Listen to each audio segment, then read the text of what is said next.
Siap diberkati dengan firman Tuhan? Boleh lambaikan tangan saudara. Kita kasih tepuk tangannya yang paling meriah buat Tuhan kita. Dari kemarin dan hari ini saya ada di tempat ini dan saya mendampingi Ibu Suzette Hetting ya. Dan berulang kali, setiap kali kita duduk ngobrol, dia akan mengulang-ulang tentang Kak Asiti. Dia ini seorang pendoa syafaat yang luar biasa. Orang yang sangat peka dengan Roh Kudus, diurapi Tuhan luar biasa. Dia pendoanya evangelis Reinhard Bonnke, saudaraku, dan mereka ini kapasitasnya, skalanya bangsa-bangsa, dan dia terus menubuatkan ini KACT ini akan dipakai Tuhan luar biasa. Ya, termasuk minggu yang lalu saya percaya saudara juga dilayani oleh seorang hamba Tuhan yang luar biasa, yaitu Pak Gilbert Lumoindong ya. Kemarin minggu melayani di ibadah ini enggak ya? Oke, berapa banyak yang diberkati minggu lalu? Oke, kita kasih tepuk tangan juga yang paling meriah. Dan dia juga mengunjungi KACT juga. Dan benar-benar dia bisa melihat dan Tuhan itu sedang bekerja di tengah-tengah kita. Sadarkah saudara, Tuhan sedang bekerja di tengah-tengah kita. Karena kadang-kadang bisa jadi Tuhan sedang bekerja, tapi belum tentu kita menyadari sepenuhnya. Tapi hari ini saya mau sampaikan kepada saudara, Tuhan sedang bekerja dalam hidup saudara. Oke, Tuhan sedang bekerja di tengah-tengah kita, atas gereja kita, untuk kota tercinta kota Solo, bahkan bangsa kita Indonesia. Tepuk tangannya yang paling meriah buat Tuhan kita. Semuanya boleh tepuk tangan yang meriah, bukan cuma yang depan, semuanya tepuk tangannya yang paling meriah buat Yesus kita yang luar biasa, yang sedang melakukan perkara-perkara hebat di tengah-tengah kita.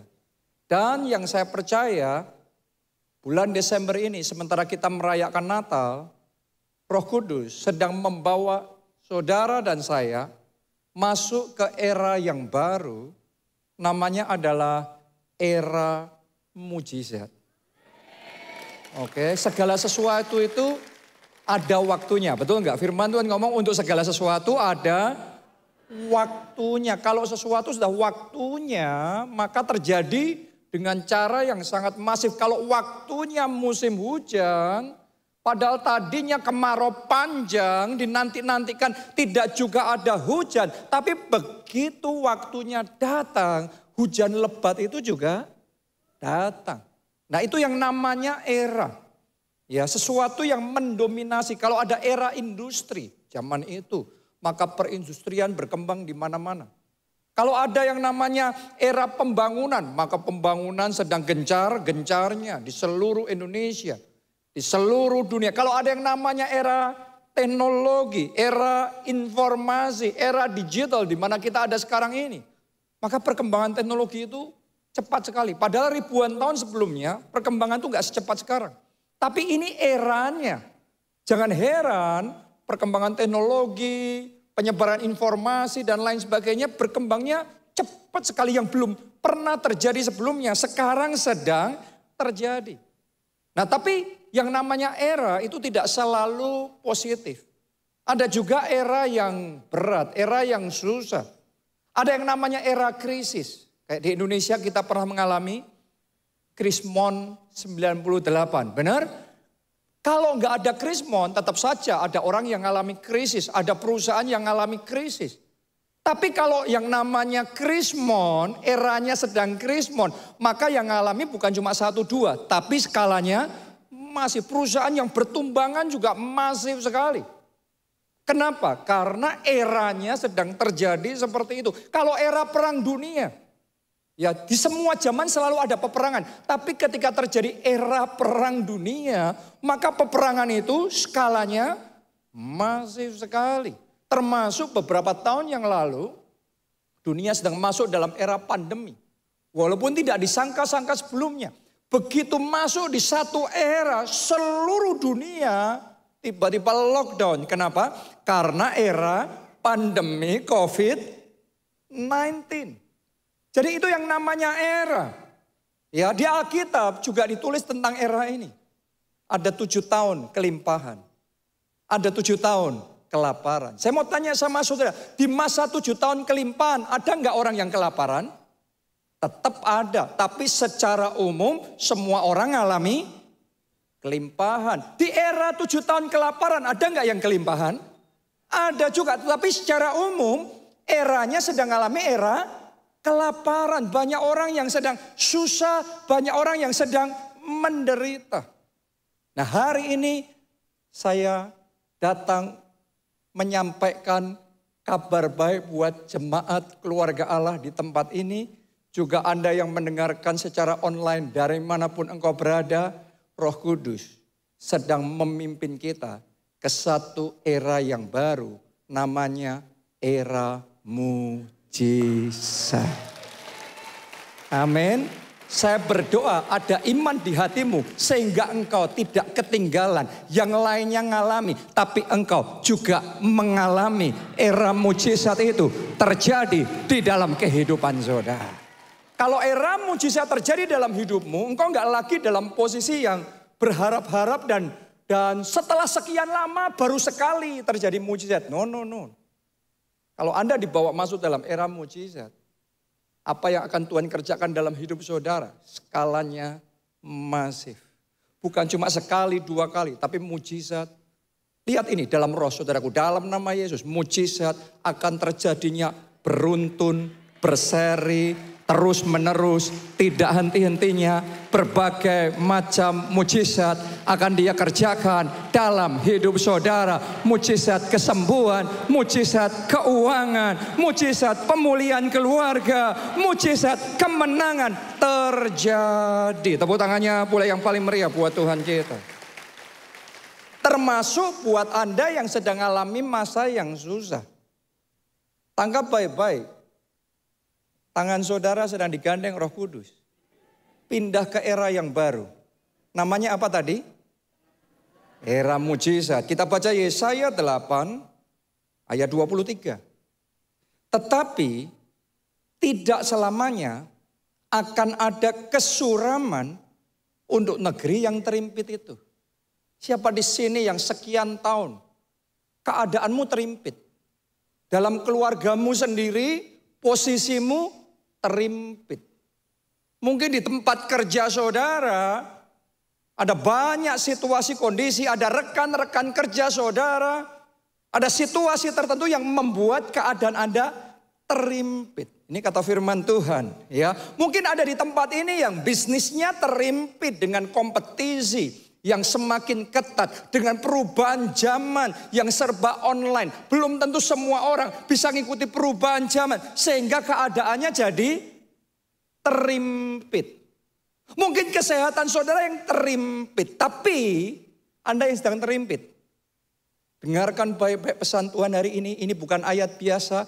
Kalau engkau percaya ini akan Tuhan kerjakan dalam kehidupanmu, tidak selamanya. Keadaan yang buruk itu, keadaan yang suram itu, keadaan yang gelap itu tidak untuk selamanya. Amin. Haleluya. Katakan saudaraku, enggak selamanya aku menderita. Enggak selamanya aku susah. Enggak selamanya aku bergumul. Enggak selamanya harus bergumul dengan sakit penyakit ini. Enggak selamanya aku dalam kondisi seperti ini. Tidak selamanya. Dalam nama Yesus tidak selamanya. Apa yang akan Tuhan kerjakan dalam hidup saudara? Lanjutkan pembacaan itu. Kalau dahulu Tuhan merendahkan tanah Sebulon dan tanah Naftali. Memang alami keadaan yang gak enak ya, direndahkan. Terimpit, terdesak, susah. Tapi lihat, koma ya, maka di kemudian hari ia akan memuliakan jalan ke laut, daerah seberang sungai Yordan, wilayah bangsa-bangsa lain. Jadi yang tadinya direndahkan sampai di satu era berubah.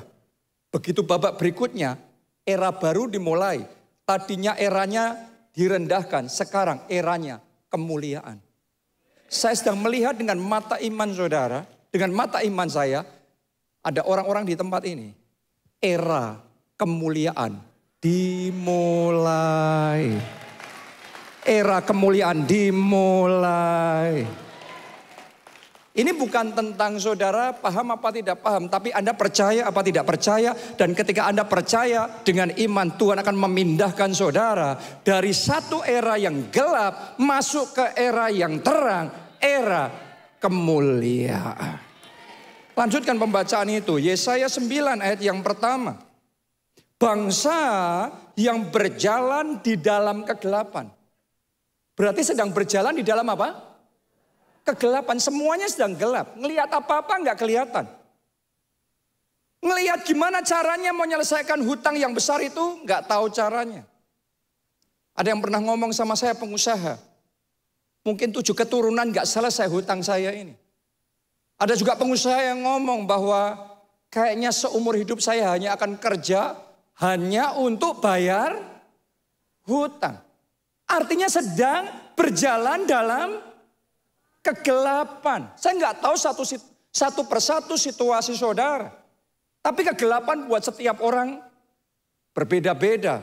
Tapi apapun itu yang sedang saudara alami, kegelapan apapun yang sedang saudara jalani di dalam kehidupan saudara, tangkap firman Tuhan ini, percayai, imani ini, sehingga sungguh-sungguh terjadi di dalam kehidupan saudara. Bangsa yang berjalan di dalam kegelapan telah melihat terang yang besar.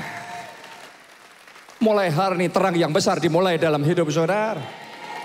Amin. Mulai hari ini Anda yang selama ini dalam kesesakan, karena kegelapan, karena hutang yang begitu berat, akan ada kelegaan terjadi. Akan ada kelepasan, belenggu hutang itu dihancurkan. Tiba-tiba saja ada kelegaan, tiba-tiba saja ada jalan keluar, tiba-tiba saja ketemu jalannya. Pas saya ngomong begini, saya rasakan Roh Kudus taruh sesuatu di hati saya. Ada di sini yang bertahun-tahun kerja dan gagal dan rugi dan gagal dan habis dan bangkrut. Berjalan dalam kegelapan. Tetapi mulai akhir tahun ini, sementara kita merayakan Natal, sesuatu akan terjadi di dalam kehidupan saudara. Tiba-tiba saja pintu terbuka. Tiba-tiba saja Anda dipertemukan dengan seseorang. Tiba-tiba saja ada idenya. Tiba-tiba kelihatan jalannya. Tiba-tiba saudara memulai sesuatu yang baru. Dan tiba-tiba saja ada kemenangan, ada berkat, ada kelimpahan Tuhan curahkan di dalam hidup saudara. Mungkin Anda ngomong, ketika dengar saya ngomong seperti ini, sudah ngomong kok kayaknya enak banget, gampang banget terjadi. Kenapa? Eranya. Sebelum Maret 2020, semua orang kalau dikasih tahu nanti akan terjadi seluruh dunia lockdown. Gak ada yang percaya.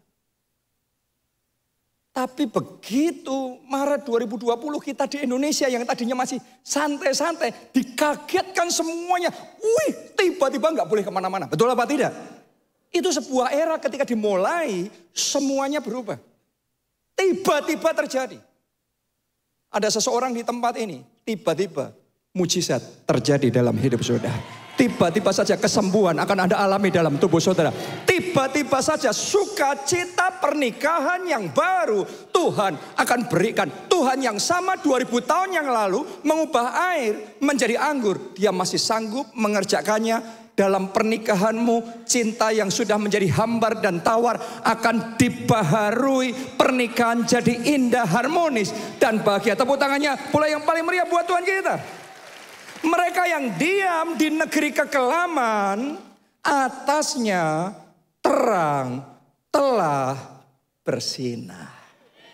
Terima itu saudaraku, dalam nama Yesus terang telah bersinar. Saat ini juga dimulai terang dari Tuhan bersinar di dalam kehidupan saudara.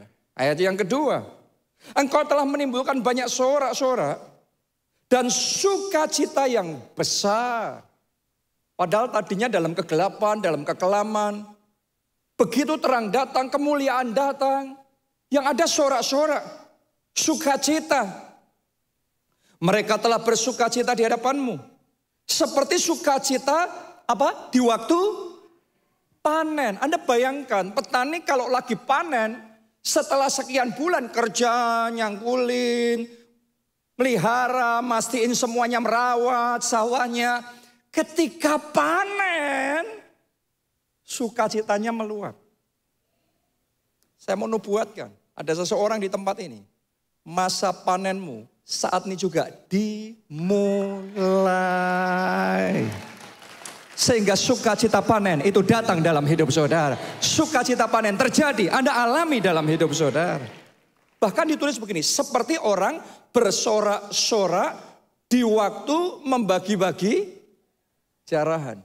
Zaman dulu kalau tentara perang, sekian bulan, bahkan ada yang sekian tahun mereka harus perang. Dan perang itu dalam kondisi ngempet. What is ngempet? Susah.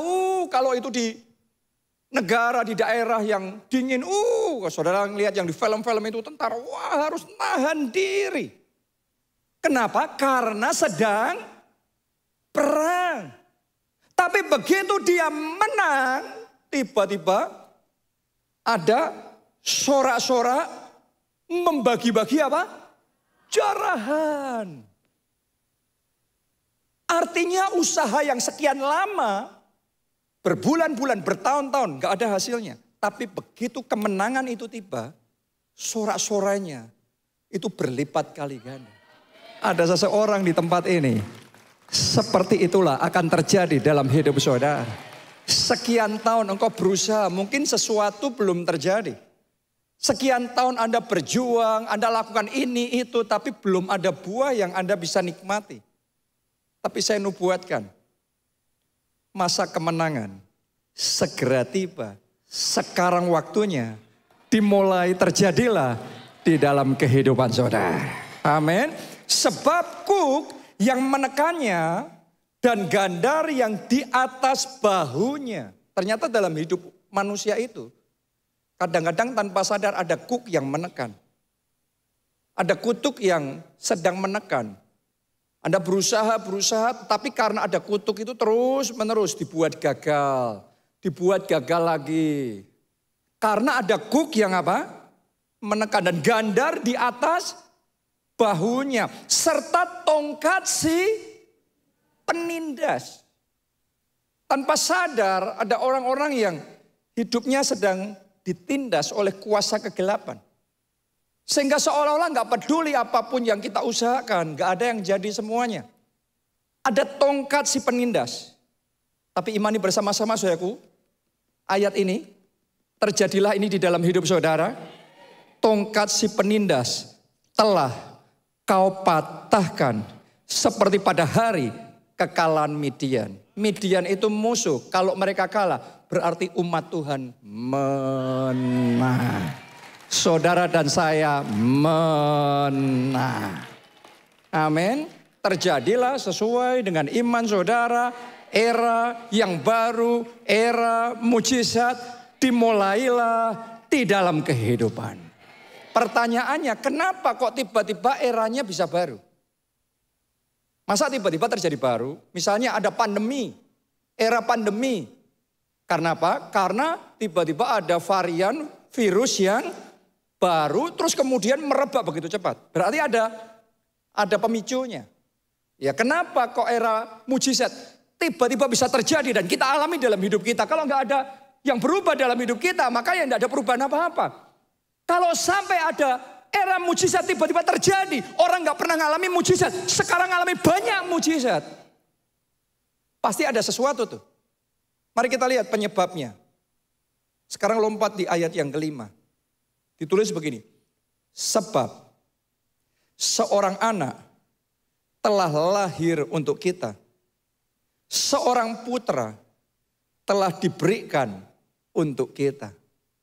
Lambang pemerintahan ada di atas bahunya. Dan namanya disebutkan orang. Apa itu namanya? Penasehat ajaib, ayo baca semuanya. Allah yang perkasa, Bapa yang kekal, Raja damai.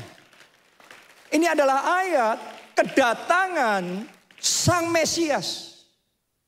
Kenapa kok keadaan bisa berubah total? Kenapa perjanjian lama berubah jadi perjanjian baru? Kenapa era yang gelap berubah menjadi era kemuliaan? Kenapa yang tadinya era kekeringan sekarang kita bisa masuk ke era mujizat? Karena ada seorang pemimpin besar yang muncul. Kapanpun ada seorang pemimpin besar muncul, sesuatu yang besar pasti terjadi. Dan di situ ditulis, raja yang besar ini, anak putra yang dinubuatkan akan lahir ini, dia penasehat ajaib. Kenapa disebut penasehat ajaib? Kalau dia memberi nasihat dalam hidupmu, untuk keluargamu, untuk kesehatanmu, untuk karirmu, untuk masa depanmu, engkau kerjakan yang engkau alami. Keajaiban. Makanya namanya penasehat ajaib. Jangan heran, era keajaiban akan dimulai. Jangan heran, era mujizat akan dimulai. Kenapa? Karena putra yang dinubuatkan lahir ini, pemimpin besar ini, dia penasehat ajaib. Makanya era baru dimulai. Sebelumnya belum pernah. Begitu penasehat ajaib datang, semuanya jadi ajaib. Tadinya nggak ada yang namanya mujizat-mujizat, jarang-jarang itu terjadi. Sesekali mungkin itu terjadi. Tetapi begitu penasihat baru, penasihat ajaib muncul, dikasih nasihat, kita terima, kerjakan, tiba-tiba keajaiban di sini, keajaiban di sana, keajaiban tiba-tiba kesaksiannya ajaib. Mujizat yang ajaib Tuhan akan kerjakan dalam hidup saudara. Penasihat ajaib, Allah yang perkasa. Allah yang perkasa itu dia nggak pernah kalah di dalam peperangan. Dia kalau berperang, musuh selalu ditaklukkan. Kemenangan selalu ada. Makanya disebut Allah yang perkasa. Jadi kalau ada di tempat ini saudara yang sedang dalam kegagalan, Anda yang sedang mengalami kekalahan, Anda yang sedang dalam keadaan lemah, capek. Dalam nama Yesus, terimalah keperkasaan yang daripada Tuhan. Terimalah kekuatan yang daripada Tuhan. Terimalah stamina yang daripada Tuhan. Sehingga Anda yang harusnya sudah capek. Ada seseorang di tempat ini, saudara sudah merasa capek, sudah mau, rasanya sudah kayak menyerah, lepasin aja deh. Lepasin aja deh. Karena ngalami kayak gitu, bertubi-tubi, terus-menerus tuh, orang tuh punya batas. Dan secara manusia mungkin Anda sudah sampai di batasnya itu, Anda sudah sampai di ubun-ubun. Sudah melampaui limit saudara. Tapi doa saya sementara Anda mendengarkan firman Tuhan ini. Ada kekuatan baru. Diimpartasikan dalam hidup saudara. Sehingga engkau yang tadinya sudah enggak kuat. Sekarang terima kekuatan yang baru. Stamina yang baru. Ditambahkan itu dalam hidup saudara. Allah yang perkasa. Anda alami secara pribadi. Di dalam hidup saudara. Amin. Jadi kedatangan seorang pemimpin yang besar akan membuat perubahan yang besar. Dimulai era yang baru. Dan bulan ini, Desember, seluruh umat Tuhan di seluruh dunia akan merayakan apa? Natal. Natal itu bicara adalah kedatangan Mesias. Kedatangan Yesus Kristus di muka bumi. Jadi saudara tangkap baik-baik rema firman Tuhan ini. Sementara kita merayakan Natal, kelahiran Yesus Kristus di muka bumi, pemimpin yang besar ini bangkit. Era yang baru sedang dimulai dalam hidup kita. Walaupun di babak-babak sebelumnya lembaran-lembaran hidupmu isinya gelap, isinya negatif, isinya susah. Tapi bangsa yang berjalan dalam kegelapan melihat terangnya terbit, kemuliaan Tuhan jadi nyata atasnya. Amin. Dan Tuhan sedang datang dalam hidup saudara. Tuhan sedang datang dalam hidup saudara. Dan Tuhan sedang membuat perubahan ini terjadi dalam kehidupan saudara. Siapa mau ngalami perubahan ini dan dibawa oleh Tuhan masuk ke era mujizat? Ya, ada orang dulu ngomong, wah zaman saya dulu enak. Kenapa dia merefer zaman di mana seolah-olah yang dia kerjakan semuanya jadi. Ngerjain jadi lagi. Tapi tiba-tiba sesuatu terjadi, kok kayaknya berbalik. Keberuntungannya sudah pergi. Sekarang ngalami sial lagi. Oh saya nubuatkan. Era yang jelek itu sementara kita merayakan Natal, terjadilah pembalikan ilahi yang daripada Tuhan. Semua kesialan, semua nasib jelek, semua kegagalan dan kerugian, semua masa kekeringan berhenti, dirubah menjadi keberuntungan, keberhasilan, kemenangan, dan kemuliaan dimulai dalam hidup saudara. Ayo tepuk tangannya yang paling meriah buat Tuhan kita. Buat Anda yang mau ngalami era mujizat ini dalam hidupmu, yang pertama belajar berseru-seru sama Tuhan. Maksudnya gimana? Kita baca dulu Keluaran 2 ayat 23 sampai 25. Lama sesudah itu matilah Raja Mesir. Tetapi orang Israel masih mengeluh karena perbudakan. Jadi mereka mengeluh karena apa? Perbudakan. Keadaannya enak apa susah? Susah nih karena diperbudak. Nah dalam kondisi susahnya, lihat yang mereka lakukan. Dan mereka apa? Berseru-seru. Menurut saudara berseru-seru sama apa beda dengan bisik-bisik? Saya tanya sama saudara, kalau saudara sama Tuhan, bisik-bisik apa berseru-seru? Benar? Lihat ini, mereka berseru-seru sehingga apa? Teriak.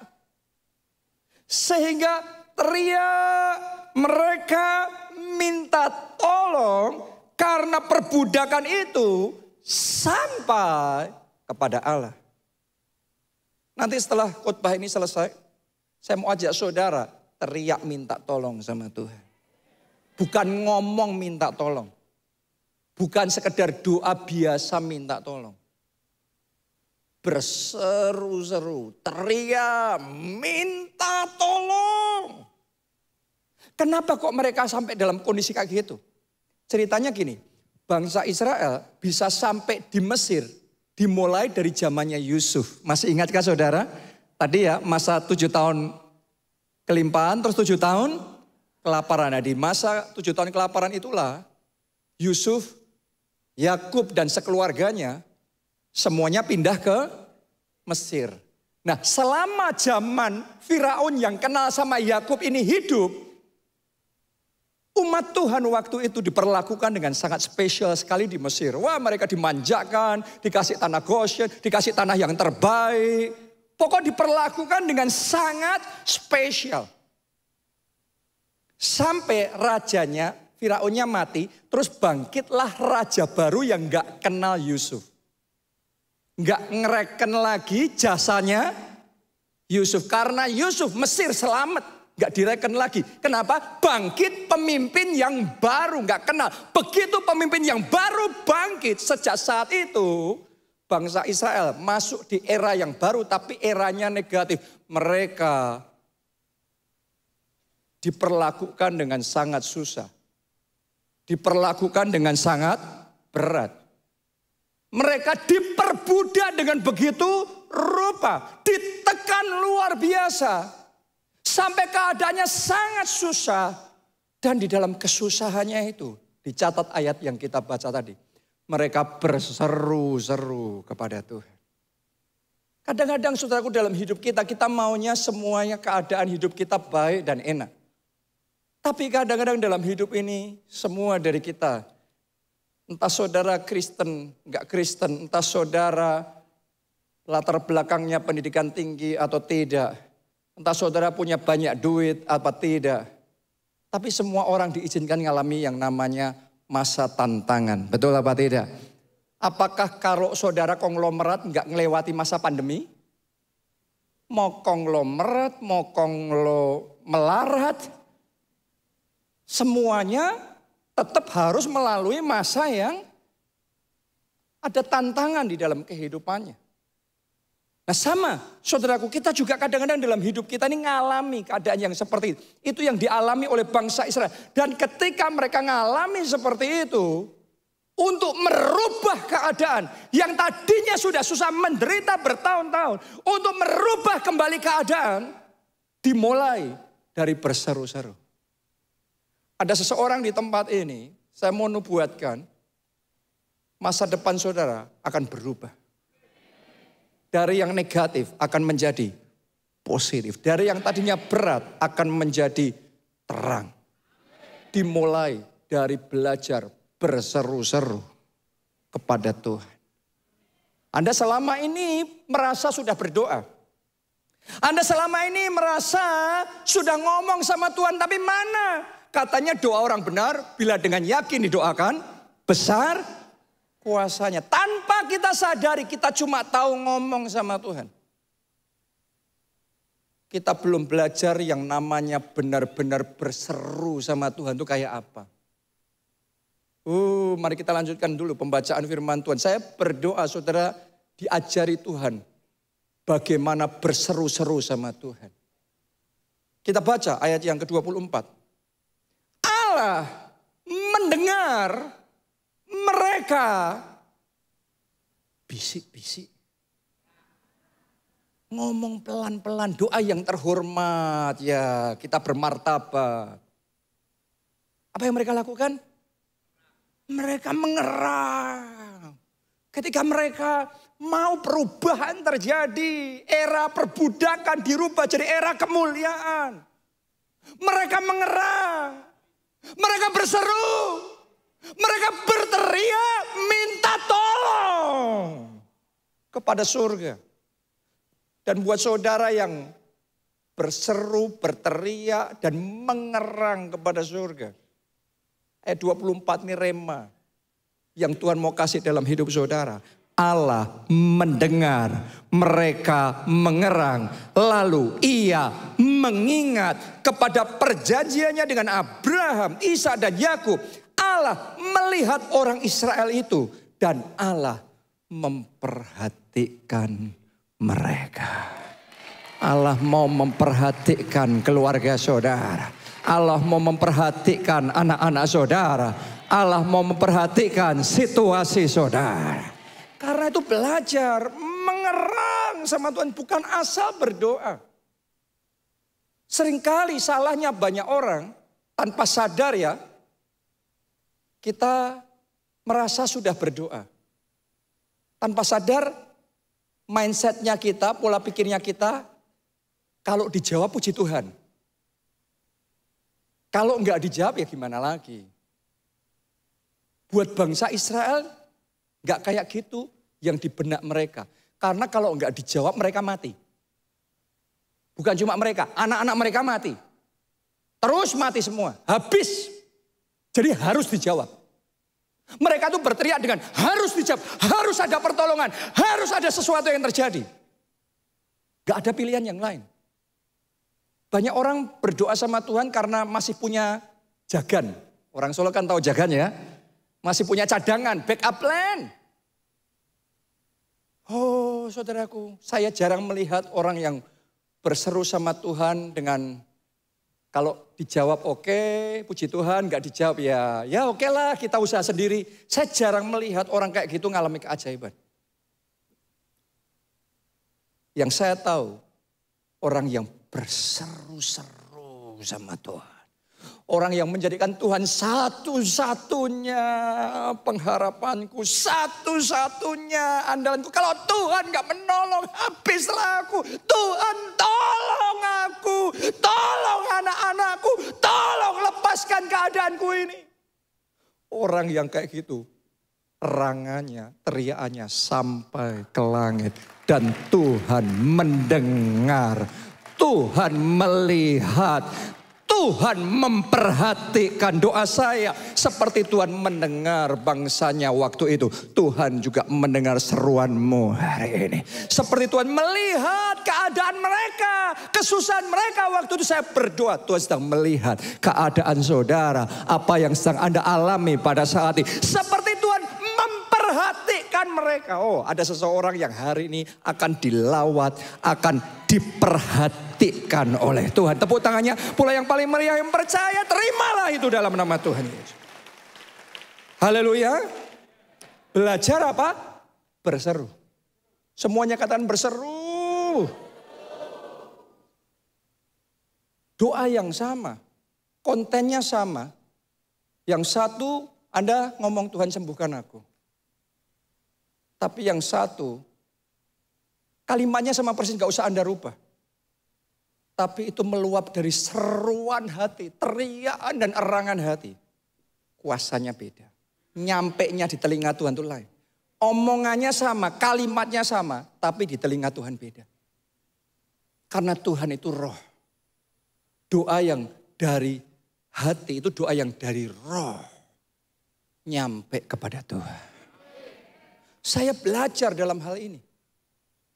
Saya pertama kali pelayanan saudaraku. Saya baca berulang-ulang doa orang benar bila dengan yakin didoakan besar kuasanya. Tapi saya enggak ngalami mujizat, saya enggak ngalami kesembuhan. Pelayanan saya pelayanan tanpa mujizat. Dan akhirnya pada waktu itu yang terjadi stagnasi. Yang terjadi kemunduran. Dalam keadaan seperti itu momen saya diajar Tuhan untuk berseru-seru sama Tuhan. Itu momen siang malam saya mencari wajah Tuhan. Dan saya berseru-seru, Tuhan, urapi aku. Tuhan, aku perlu kuasa-Mu. Dulu omongannya sama gitu, tapi sekarang disertai dengan kehausan yang kuat, kerinduan yang besar, seruan hati, Tuhan, urapi. Siang malam saya datang sama Tuhan, Tuhan, aku butuh kuasa-Mu. Sampai di satu titik tanpa saya sadari, karena itu siang dan malam terus kayak gitu. Dalam pelayanan, dalam khotbah seperti ini. Saya digerakkan oleh Roh Kudus doa buat orang yang sakit. Dan itu untuk pertama kalinya dalam hidup saya. Ketika saya doa buat orang sakit di ibadah seperti ini. Selesai doa saya tanya siapa yang sudah disembuhkan. Saya minta ke depan kesaksian satu persatu. Dan tiba-tiba ada yang bersaksi. Yang tuli mendengar. Yang ada benjolan, ada tumor di tubuhnya, seketika itu lenyap. Ada yang lumpuh di kursi roda terus berjalan. Saudaraku, saya mau ngomong begini. Mungkin yang salah bukan kalimat doanya, tapi mungkin yang salah doa yang sama tidak disertai seruan hati. Teriakan hati, erangan dari hati saudara, itu yang nyampe ke surga. Nyampe dan menyentuh hati Tuhan.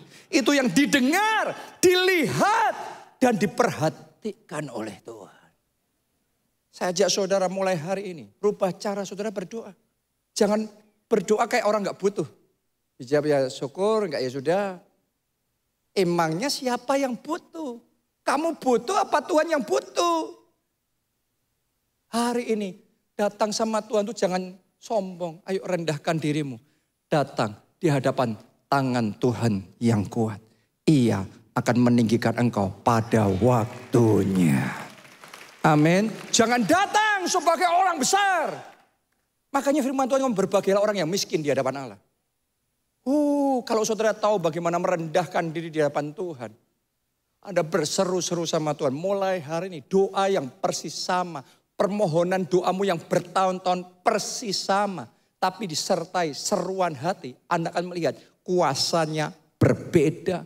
Mujizatnya berbeda. Dan saya nubuatkan era mujizat dimulai dalam hidup saudara. Tepuk tangannya yang paling meriah buat Tuhan. Saudara tahu nggak kenapa di Pondok Daud paling banyak mujizat terjadi? Karena orang-orang itu orang-orang yang haus dan lapar. Banyak kali kita yang di hari Minggu saja, kita datang ya pokok yang penting saya sudah ibadah Minggu. Selesai terus saya pulang. Bebas, saya bisa waktu keluarga. Tapi orang-orang yang datang di Pondok Daud, dalam keadaan kepepet, kesusahan hidupnya. Yang dia punya tiap hari datang dan berseru sama Tuhan. Gak heran yang kayak gitu yang didengarkan doanya. Hari ini datang dengan kerendahan hati. Hari ini saya ajak saudara datang berseru sama Tuhan. Minta tolong sama Tuhan. Manusia mengecewakan saudara, tapi Tuhan tidak pernah mengecewakan kita. Pengharapan akan Allah tidak akan mengecewakan. Tepuk tangannya, bola yang paling meriah buat Tuhan kita. Yang kedua, Belajar percaya bulat-bulat sama Tuhan. Percaya itu jangan separuh-separuh. Percaya penuh. Percaya penuh. Semuanya katakan percaya penuh. Percaya dosamu sudah diampuni. Banyak orang berdoa terima Yesus tapi masih merasa ragu. Sudah diampuni belum ya? Masuk surga apa enggak ya? Percaya saudaraku, Anda sudah dibasuh dengan darahnya yang mahal. Anda sudah terima pengampunan dosa. Dan Yesus sudah menyediakan bagi saudara tempat yang pasti, tempat yang indah di dalam kerajaan surga. Percaya. Amin. Percaya bahwa bersama Yesus ada jalan keluar. Percaya pasti ada jalan keluar. Percaya pasti bisa. Bukan mungkin bisa. Saya tuh belajar ngerjain project. Projectnya sama. Tapi kalau imannya beda. Yang satu bisa menang, yang satu kalah. Sesederhana yang satu kita coba ya, bisa enggak ya? Jadi attitude-nya, sikap hatinya nyoba, bisa enggak ya? Yang kayak gitu jarang menangnya. Tapi orang yang sama-sama ngadepi masalah yang sama, ngerjain proyek yang sama, di hatinya yakin terlebih dahulu pasti bisa. Harus bisa. Bahkan kalau ditanya, kalau nggak bisa gimana? Kita rubah dari nggak bisa jadi bisa. Itu keyakinan yang kokoh, percaya bulat. Pasti ada kemenangan. Iman yang seperti itu yang akan menarik kuasa Allah. Dan itu yang akan menyebabkan mujizat terjadi. Dan kemenangan terjadi. Anda pasti menang. Anda bukan mungkin menang. Pasti menang. Pasti ada jalan keluar. Pernikahanmu bisa dipulihkan. Keluargamu bisa dipulihkan. Solo pasti penuh kemuliaan Tuhan. Tepuk tangannya yang paling meriah buat Tuhan kita. Menurut saudara, kita punya keyakinan pasti menang, pasti sembuh, pasti ada jalan keluar. Apakah itu cuma hipnosis? Apakah itu cuma mereka-reka sendiri? No. Kalau cuma mereka-reka sendiri itu nggak ada dasarnya. Rumah kalau dasarnya pasir, begitu hujan badai datang, ambruk dia. Kita keyakinan itu harus dasarnya kuat. Apa dasarnya keyakinan kita? 1 Yohanes 5 ayat 14. Dan inilah keberanian percaya kita kepadanya. Berani percaya ya. Inilah keberanian percaya kita kepadanya. Yaitu bahwa ia mengabulkan doa kita. Siapa yang percaya doanya pasti dikabulkan. Siapa yang berani percaya? Saya mau saudara angkat 2 tangan tinggi-tinggi. Anda percaya doamu pasti dikabulkan. Ayatnya ngomong gini, inilah keberanian percaya kita kepadanya. Yaitu bahwa ia mengabulkan doa kita. Jikalau kita meminta sesuatu kepadanya menurut kehendaknya. Oh tepuk tangannya yang paling meriah buat Tuhan kita. Jadi kalau doamu menurut kehendaknya pasti dikabulkan. Bagaimana mungkin Anda berdoa menurut kehendaknya dan dia tidak mengabulkan doa saudara? Beda kalau itu kehendak kita sendiri. Kalau kehendak kita sendiri ya bisa dikabulkan bisa tidak. Tapi kalau kehendaknya, makanya inilah keberanian percaya kita. Ia mengabulkan, ia pasti mengabulkan doa kita. Kalau kita berdoa menurut kehendaknya. Terus gimana caranya Pak?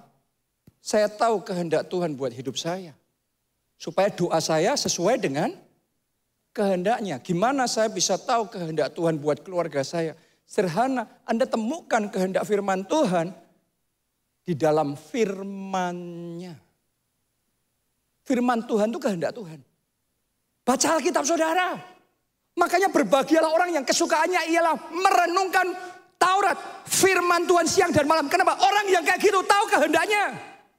Dan ketika tahu kehendaknya, dia berdoa dengan berani percaya Allah pasti mengabulkan doaku. Kenapa? Aku berdoa menurut kehendaknya. Haleluya. Kehendak Tuhan apa? Kehendak Tuhan apa? Saudara dan saya keturunan Abraham diberkati. Jadi berkat. Melalui hidup kita. Semua kaum di muka bumi diberkati oleh Tuhan. Oh, kalau saudara doanya menurut kehendak Tuhan kayak gitu. Gak ada jalan yang lain. Pasti. Bukan mungkin. Pasti. Engkau akan diberkati.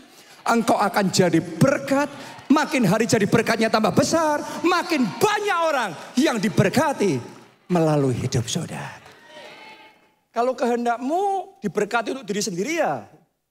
Belum tentu bisa dijawab, bisa tidak. Tapi kalau engkau berdoa menurut kehendaknya dalam firman Tuhan. Diberkati, jadi berkat melalui hidup kita. Seluruh kaum di muka bumi diberkati. Itu kehendak Tuhan dan kita doa kayak gitu. Anda bisa percaya. Ia pasti mengabulkan doa-doa kita. Kalau tanah 20 hektar itu cuma untuk kepentingan diri kita sendiri. Kepentingan gereja kita sendiri saja. Belum tentu dikabulkan. Tapi kalau ada maksud Tuhan yang besar. Ada jadi berkat Tuhan yang besar. Ada rencana Injil diberitakan sampai ujung bumi yang besar di situ. Saya mau ngomong sama saudara, jangankan 20. Mau 100 hektar, 1000 hektar. Berapapun banyaknya. Pasti dikabulkan. Saya kok ngomong begini tiba-tiba saya merasakan di depannya ada seseorang yang masa depannya berwajah di-upgrade oleh Tuhan. Masa depan saudara berwajah diperbesar oleh Tuhan. Karena mulai hari ini Anda tahu Anda berdoa menurut kehendaknya. Dan kehendaknya saudara bukan jadi orang kalah. Kehendaknya saudara jadi pemenang. Bahkan lebih dari pemenang. Saya yakin kan saudara bapakmu di surga gak ada yang punya kehendak. Anak-anakku jadi orang kalah semua, pecundang semuanya. Bahkan Bapak surgawi ngajarin kita, biarlah yang tidak berdaya, bukan sambat aku tidak berdaya, bukan bersungut-sungut aku lemah, aku gak punya apa-apa, aku nelongso, aku menderita. No, biarlah yang tidak berdaya berkata, aku pahlawan. Ini pahlawan, pahlawan. Ini pemenang. Lebih dari pemenang. Anda akan dibawa Tuhan dari kemenangan pada kemenangan, dari kesaksian pada kesaksian, dari kemuliaan pada kemuliaan. Itu kehendak Allah.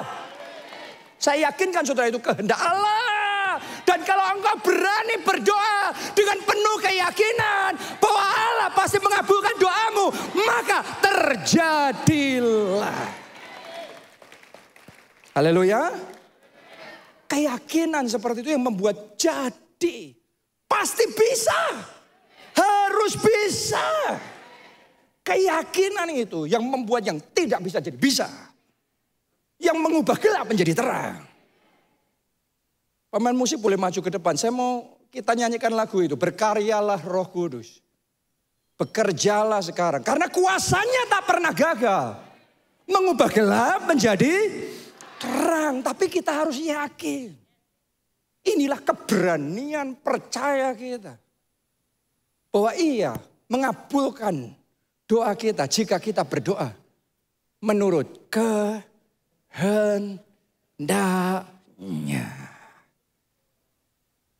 Dan kehendaknya saya mau ngomong sama sudah mulai hari ini. Era mujizat. Dimulailah dalam hidup saudara. Lidah saudara akan diurapi dan dipakai oleh Tuhan. Sehingga lidah saudara itu tidak akan pernah berhenti. Akan ada kisah kesaksian yang baru lagi. Kesaksian baru lagi. Kesaksianmu tidak akan pernah selesai. Era baru, era mujizat dimulai. Mari bangkit berdiri. Berkaryalah Roh Kudus. Bekerjalah sekarang. Angkat Angkat dua tangan katakan. Ku percaya kuasa-Mu tak pernah gagal mengubah gelap menjadi. Tunggu dulu. Kita ulangi ya. Karena sebagian orang, ku percaya kuasa-Mu tak pernah gagal. Kayak orang gak percaya. Tanpa percaya, tanpa iman kita tidak berkenan di hadapan Tuhan. Anda mau mengalami era yang baru, era kemuliaan, era mujizat. Dengan penuh keberanian percaya. Kuasanya tak pernah gagal. Jadi nyanyinya yang mantap.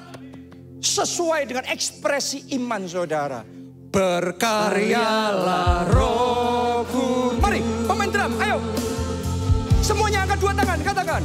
Bekerjalah sekarang.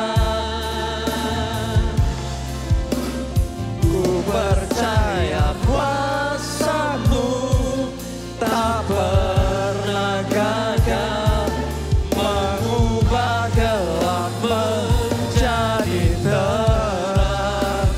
Berkaryalah Roh Kudus. Amin. Penuhi tempat ini. Ku terima lawatanmu, ruhi hidupku, mujizat terjadi. Melalui lagu ini, mari belajar berseru pada Tuhan. Berkaryalah Roh Kudus. Jangan asal menyanyi, jangan asal berkata-kata. Kerjalah Minta Tuhan, bekerjalah dalam hidupku, dalam keluargaku. percaya kuasa-Mu tak pernah gagal mengubah gelap menjadi terang. Berkaryalah Roh Kudus. Penuhi tempat ini. Kami terima. Terima lawatanmu, ruhi hidupku, mujizat terjadi sekarang. Anda percaya? Mujizat terjadi sekarang. Pasti terjadi. Bukan mungkin terjadi. Amin. Pasti jadi. Amin.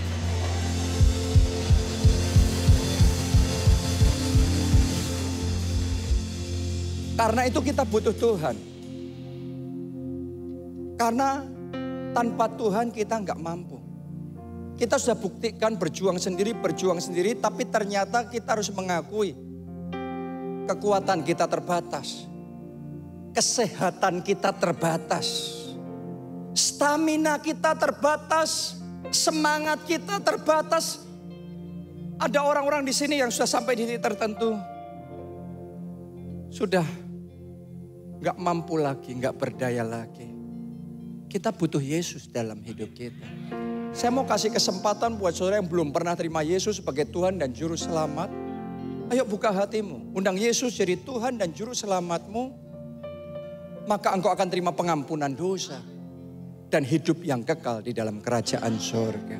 Angkat dua tangan saudara, ikuti doa ini. Tuhan Yesus, masuklah dalam hatiku. Jadi Tuhan dan Juru Selamatku. Ampuni dosa-dosaku. Selamatkan aku ya Tuhan. Mulai sekarang hidupku milik Yesus. Aku mau mengikut Yesus. Melayani Yesus seumur hidupku. Terima kasih Tuhan. Amin. Tepuk tangannya yang meriah buat Tuhan. Yang kedua, mereka mengerang dan Tuhan mendengar. Tuhan melihat. Di ayat itu bahkan ditulis Tuhan memperhatikan. Dimulai dari mengerang. Dimulai dari berseru. Banyak dari kita belum belajar berseru. Banyak dari kita cuma belajar ngomong sebentar setelah itu sudah.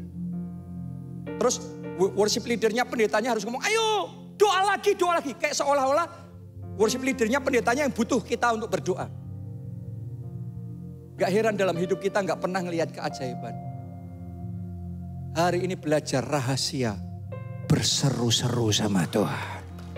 Berseru-seru. Push, pray, until something happen. Berdoa sampai sesuatu terjadi. Angkat dua tangan saudara. Katakan, Tuhan Yesus, tolong aku ya Tuhan. Mari masing-masing angkat suara dan berdoa. Angkat suara berdoa yang bisa bahasa roh. Saudara bahasa roh. Yang belum, saudara berdoa dalam bahasa Indonesia. Tolong keluargaku Tuhan. Tolong pekerjaanku Tuhan. Tolong keuanganku ini ya Tuhan. Doa saudara, doa, doa. Belajar berseru-seru sama Tuhan. Belajar berseru-seru sama Tuhan. Tolong kami ya Tuhan. Tolong aku ya Tuhan. Aku butuh Tuhan. Tanpa Tuhan aku tidak mampu. Kalau Tuhan tidak bekerja, aku habis. Tapi kalau Tuhan turun tangan, tidak ada yang mustahil. Tolong aku ya Tuhan. Berkaryalah Roh Kudus. Bekerjalah sekarang. Amin, amin, amin. Ku percaya kuasa-Mu tak pernah gagal mengubah gelap menjadi terang. Berkaryalah Roh Kudus, penuhi tempat ini. Kami terima. Ku terima Lawatan-Mu penuhi hidupku, mujizat terjadi sekarang. Mari semuanya yang terakhir bersama-sama angkat dua tanganmu, katakan, berkaryalah Roh Kudus, bekerjalah sekarang. Ini doa kami Tuhan. percaya Ini seruan kami Tuhan. tak pernah gagal mengubah gelap menjadi terang. Berkaryalah Roh Kudus, penuhi tempat ini. Ku terima lawatan-Mu penuhi hidupku, mujizat terjadi sekarang. Ku terima lawatan-Mu penuhi hidupku, mujizat terjadi sekarang. Ku terima lawatan-Mu penuhi hidupku, mujizat terjadi sekarang.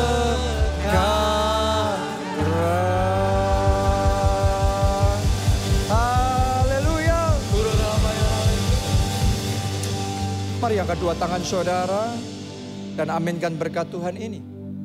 Diberkati saudara oleh Tuhan. Amin. Diberkati keluargamu oleh Tuhan. Amin. Diberkati studi dan pekerjaan saudara oleh Tuhan. Diberkati kesehatan dan masa depan saudara oleh Amin. Tuhan. Dan diberkati pertumbuhan rohani serta pelayanan saudara oleh Tuhan. Dalam anugerah Allah Bapa, cinta kasih Yesus Kristus, dan persekutuan dengan Roh Kudus sekarang sampai selama-lamanya. Mari semuanya katakan, amin.